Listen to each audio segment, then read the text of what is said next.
What is going on, everybody? D Illa here. It's been what, a month and a half, 2 months, something like that. I'm still alive and kicking. I'm here, man. I didn't go anywhere. The New York Giants advance to the second round of the playoffs, beating the Minnesota Vikings 31-24. 31-24. Something that a lot of us thought the New York Giants could do was win that first game in the playoffs against the Minnesota Vikings, especially how tough we played the Minnesota Vikings in that first game on Christmas Eve. The Giants came out, played a great all-around game. Offensively, defensively, they're kind of shaky, man. Couldn't really stop TJ Hockenson. They had an answer for Justin Jefferson, though. Justin Jefferson was held to what? Under 50 yards, if I'm not mistaken. That is no easy task within itself. Adoree Jackson, the secondary, McKinney, all those guys, Julian Love, everybody played great. Well, I'm not going to say great, but they played good enough to shut down that offense. Yeah, obviously they kind of let TJ Hockenson do his thing. Dalvin Cook had some running lanes here and there, but for the most part, that defense played good enough to get the job done. Played good enough for that offense to go out there and do what they do. And man, that offense came out there and showed out. And Daniel Jones came out and put out a great game on tape. There ain't nothing you can say about it. There ain't nothing negative you can say about the way Daniel Jones played in that ball game. He was flawless in that one.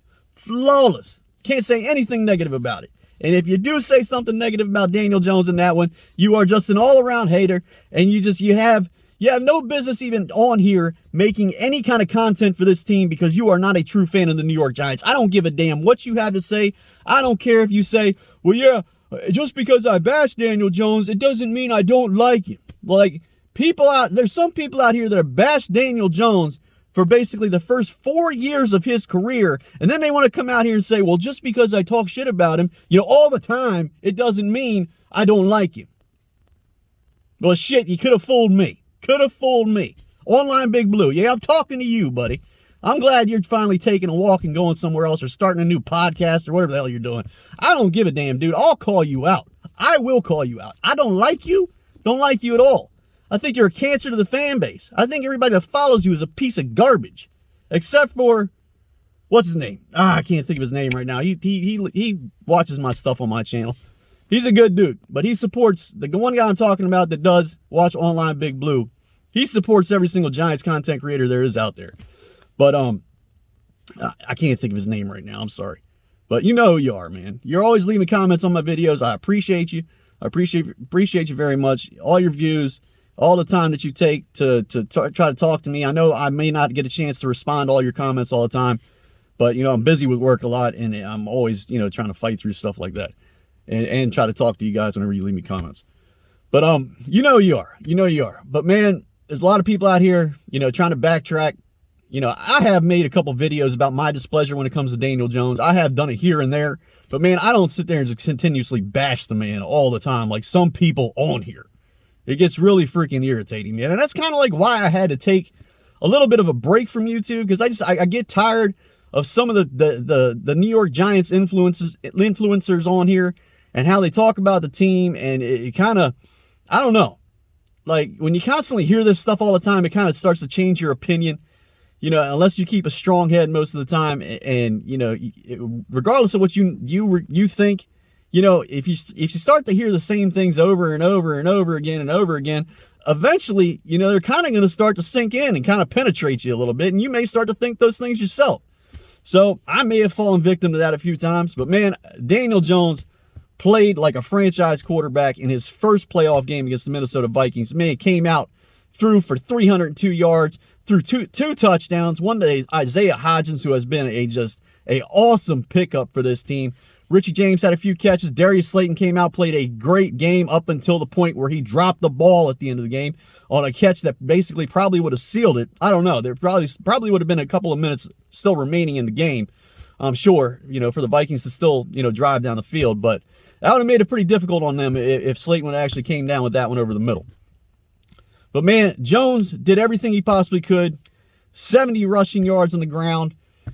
He's he's like the first player in NFL history to throw for 300 yards and rush for 70 yards and a win in a playoff game.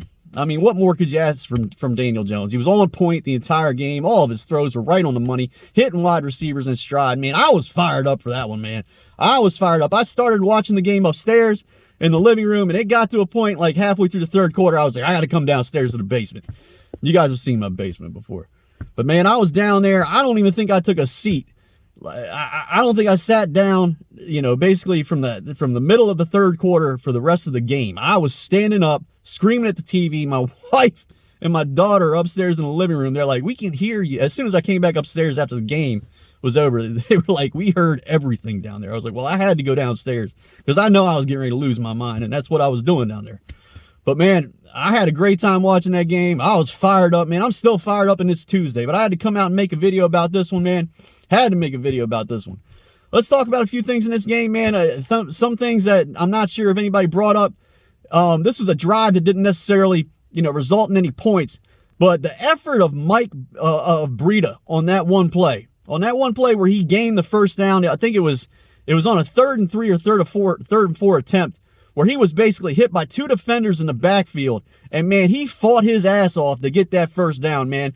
Matt Breida on that play, he showed so much effort, and I think that really speaks volumes to what this team has done as a whole. You know, just the effort that they have shown throughout the whole entire season to get to the point that they are right now. And like I said, even though that didn't result in us scoring any points and we didn't get anything out of that drive, that was a hell of an effort by Mike Breida, and I think that should be talked about in these post-game videos that everybody's putting out there. Breida, hell of an effort. Hell of an effort by Saquon Barkley. 2 touchdowns, only had 9 attempts. Daniel Jones did all the work on the ground. I think he had 17 attempts, like I said, for over 70 yards. Just a great game. The offense just came out and played great. The offensive line came out, blocked well for Daniel Jones. There was time where there was pressure, you know, coming from the outside or being applied in his face. And like he's done all year, man, Daniel Jones has found a way to maneuver that pocket. Brian Daboll, and just the effort and just what he has done with Daniel Jones this season is just, it's mind-boggling, dude. It is mind-boggling. Brian Daboll is a QB whisperer. He turned Josh Allen into what he is, and now he's starting to turn Daniel Jones into you can't say he's Josh Allen yet, but there were times where you're watching Daniel Jones, you're like, well, this is kind of starting to look like Josh Allen a little bit. The similarities there are very close. The only thing that Daniel Jones doesn't necessarily have that Josh Allen has, Daniel Jones got a pretty good arm, but he ain't got Josh Allen's arm. Josh Allen's arm is on a whole other level, man. That dude can just throw it anywhere he wants to. But as of right now, who's playing better between the two quarterbacks? Hey, you might be able to say it's Daniel Jones. But hell, man, great win by the New York Giants. I'm so happy to be a fan of this team right now. And, you know, I've been putting out content for 3 to 4 years on this channel. I've got 227 subscribers. I don't do it as consistently as everybody else, but I appreciate all you guys out there and all the people that continue to stick with me and watch my videos and like what I do. But, man, it's a great win. It's time for Philly. Time for Philly. I swear, if I could buy tickets to this game and go without getting into a fight in the stands, I don't know if I might. If I went to that game and things were close and, you know, the Philly fans started chirping out there, yeah, I might get into it with a few of them. I don't know. But, man, I would love to go to that game. That is going to be an all-out battle. Jalen Hurts is still banged up. Hopefully we take it to Jalen Hurts and we get the job done and go to the NFC Championship. Could you imagine if we made it to the NFC Championship? The NFC Championship? With this team and what they've done the past couple of years? Man, I don't even know what I would say. I would lose my mind, man. I mean, I'm on cloud 9 right now. I'm just happy that we won a playoff game. I'm happy that we won a playoff game and we're competitive. And I know I stressed, you know, draft position before the season started, this, that, and the other. I didn't expect this team to do what it's done. I mean, I honestly thought the secondary was going to be a major, major issue. But Wink Martindale has come out and he's worked his magic and he's dialed up blitzes at the right time. You know, there's been times where it has hurt him, but he's done an excellent job within himself. I mean, just all across the board, I appreciate the effort of the New York Giants and what they have done to turn this team around, especially with Brian Daboll, Kafka, all them guys, man. I love it as a fan. I know all you guys out there do too. But all I can say is, man, let's go Giants. Let's go whip some Philadelphia Eagle ass, and let's get it done on Saturday, and let's get to that NFC Championship. Let's go Giants. Let's go Giants. Let's go Giants.